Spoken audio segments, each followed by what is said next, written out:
através de gráficos, através de percentuais. Por quê? Porque se você tiver todos esses registros, gente, é um respaldo que você tem desde quando você está indicando aquele problema, sinalizando o problema e o problema está sendo adiado.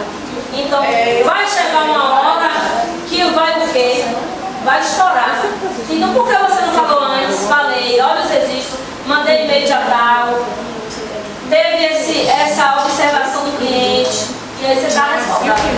Eu mandei todos a ser o supervisor, que é ele que autoriza a compra, a lista, fora. Porque é sempre a história que o barato sai caro, sempre vai sair caro. Porque vai repercutir. Né? Então, eu não entendo assim, porque esse sistema que está sendo implantado, chega longe, quando foi no GE, eu peguei essa implantação desse cartão. Só que a gente passa, sinaliza para o pessoal como está fazendo, que tem tipos de carro que não é bom, que dá um resultado. Você gasta muito, a perda é maior do que o que você fica para outro. E eles Mas aí eu sempre falo, está registrado mapas de ações, mandaram o mapa para fazer percentual e individual por produto. Porque na hora, gente, que a gente mostra lá na matemática, por A mais B, você está tendo um respaldo. Você quer perguntar alguma coisa? Não, eu ia mandar o que quero ficar lá, porque aquela vem pra cá, mas filmar também, porque eu não, a professora ficaria. Não, pode ficar ali, Tá aqui. É isso que ela tá dizendo. Ainda bem que eu lembro os cabelos soltos, né? Ela pode ir de jeito. Não, professora, pode ficar normal como a senhora estava. É normal.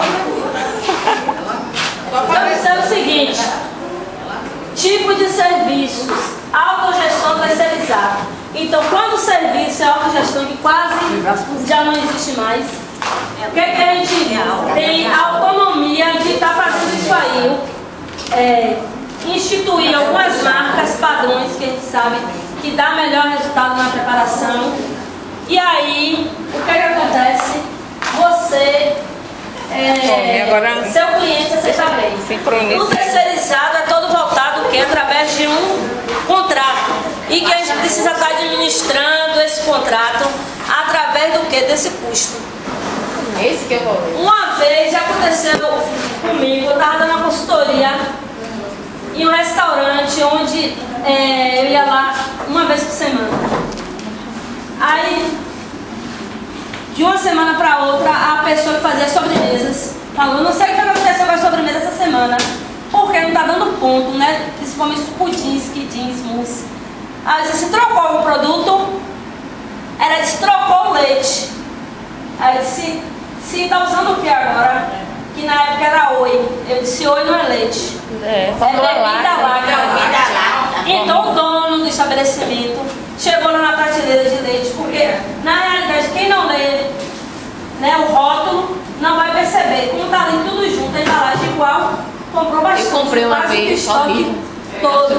Então o que foi que aconteceu? Barato saiu caro, porque a bebida láctea que ele substituiu pelo leite, pela conta dele, ele colocou e os clientes estavam rejeitando a sobremesa, ou seja, a sobremesa não estava sendo vendida o quanto era antes, porque caiu. Aí o cliente começa: mudou funcionário, não dá mais, trocou alguma coisa, substituiu por outra, e na realidade então um produto que ele mexeu, que é a base, é o leite. Aconteceu isso lá, substituiu por bebida láctea. A farinha de trigo, eles compraram uma farinha de trigo enriquecida com ferro.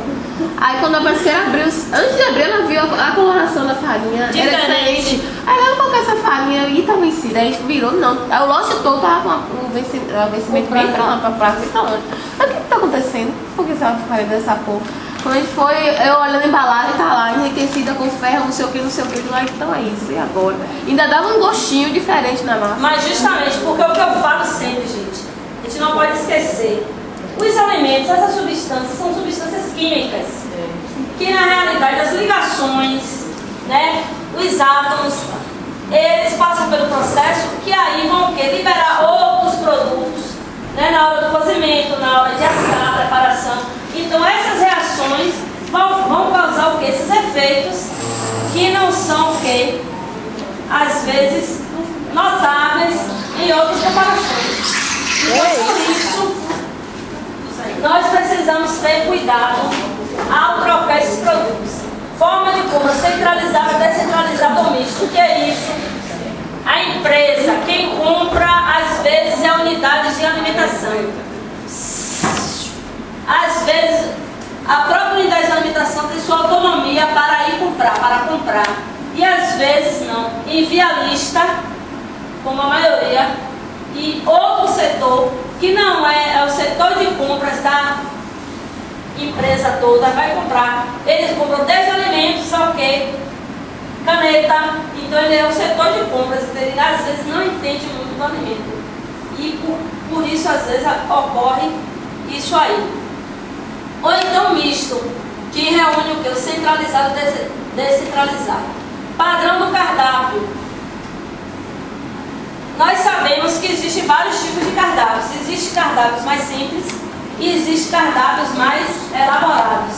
Então o padrão de cardápio também vai interferir diretamente no seu custo e no seu planejamento de compras.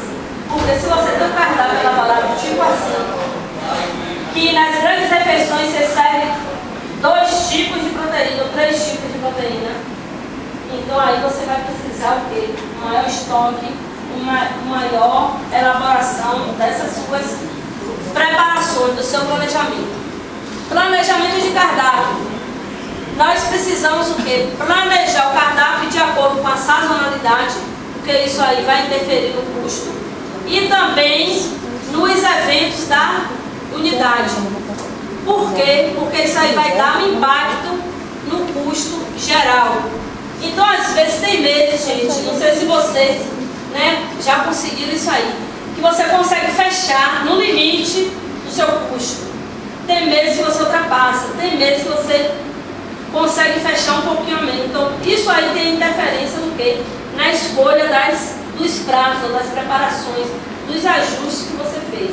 Então, eu sempre digo assim, que o planejamento de cardápio é às vezes difícil, complicado, Por quê? Porque você tem que estar agradando ao seu cliente com um custo que você não agrade ao seu chefe. Tem que agradar o cliente, agradar seu chefe. Justamente, agradar a todos, né? Todos, gregos e troianos. Jesus Cristo não conseguiu isso, imagina nós. Então, veja que profissão é essa. Então, com custo reduzido, agradar o fiscal. É da farinha. Fiscal. Depois da fiscal também, a empresa também deve ir uma empresa. Porque a empresa que queria fazer arroz doce não valorizado. Não, mas é isso que eu estou falando. Gente, o que eu acho sempre é o quê? Existe uma palavra que cai em qualquer lugar, o bom senso. Você tem que ter o bom senso para poder, em prol do quê? Da ciência, da saúde, da nutrição. Porque se trabalhasse assim, o fiscal trabalhasse junto com o terceirizado, em prol do benefício do cliente, muitas coisas, eu diria assim, 50% dos nossos problemas que existem no dia a dia seriam solucionados. Mas aí, não, qual é o meu papel? Esse, então só vou ficar aqui. Qual é o meu papel? Esse. Oi? Não, você só quer que não saia no filme, você não. Os dois só tem uma ideia. Eu não digo nada quando ela recebeu a carta de um oficial de justiça na porta. Só tem nós. Assina aqui. Produtos utilizados. Produtos utilizados, matéria-prima in natura ou processada. Nós sabemos que, às vezes, isso aqui dá grande impacto no custo. Por quê? Porque o produto, quando ele é processado, você está pagando pelo tipo de processamento.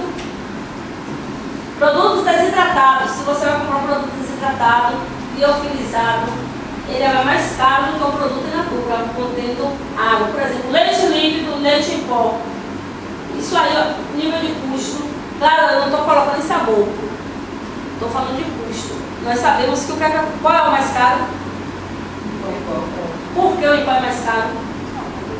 Não, é por causa do processo de desvio. Porque na realidade o líquido, o pó é o leite líquido sem água. Sem água. Então, para retirar a água, a indústria gastou o quê? Energia, equipamento, maquinário para poder fazer essa transformação. Consequentemente, você está pagando esse custo agregado ao produto, por isso que ele é mais caro do que o desnatado, porque ele é mais caro do que o integral. E tem um processo para tirar a gordura, o processo né? industrial para retirar a gordura é mais caro do que esse aí.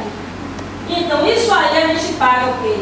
Os valores agregados ao produto processado, por isso que eles são mais caros, e também a embalagem. Às vezes, você tem o mesmo produto em sachê e tem um produto com outra embalagem. Qual é o mais caro? Outra embalagem mais elaborada. Por quê? Porque você está pagando o custo da embalagem. Por isso que existe o refil. Justamente. Então, observe o seguinte, tudo isso, gente, são conhecimentos que às vezes nós que manipulamos o alimento, né? Nós que conhecemos sabemos, mas o setor de compra não sabe. O setor de compra fica sentado, menino, ocultando, jogando paciência. Para a área, para fazer o teste, se certo ou não. Mudou de outra maneira assim. Mas isso aí depende da política. Aí já repare que a colega estava relatando outra coisa. Ela fez uma pesquisa entre todos, só quem usava determinada marca era a área dela. Então o correto é isso. Quando você vai mudar um produto, isso aí às vezes tem que ir na cláusula contratual. Você vai ter que o quê? Fazer o teste. Eles estão usando para pequena quantidade, fazer o teste. Então fazer a padronização. E aí, se esse produto for aceito, aí você passa a usar. Isso acontece muito, gente, com café, porque a gente sabe que muda mesmo, e com polpa de fruta.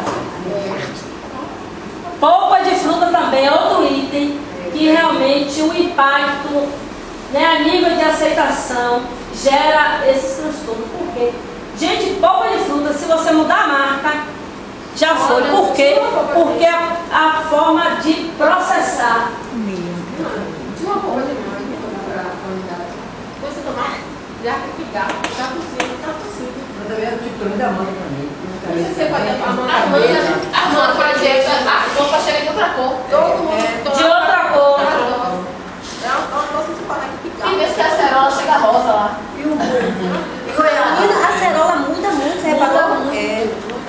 Chega vermelho, chega A rosa. goiaba também. Mas é por isso que aí eu falo assim, qual o controle que a gente vai estar fazendo nos clientes, passando essas informações. Tamarindo, gente, coisa ridícula, né? Tamarindo. Por Tamarindo. exemplo, colocar sempre as sazonalidades, então as frutas da época, então as polpas, só preparações. Essas informações A gente pede ao fornecedor para mandar uma planilha, aí ele já manda dizendo quem está na época e o preço.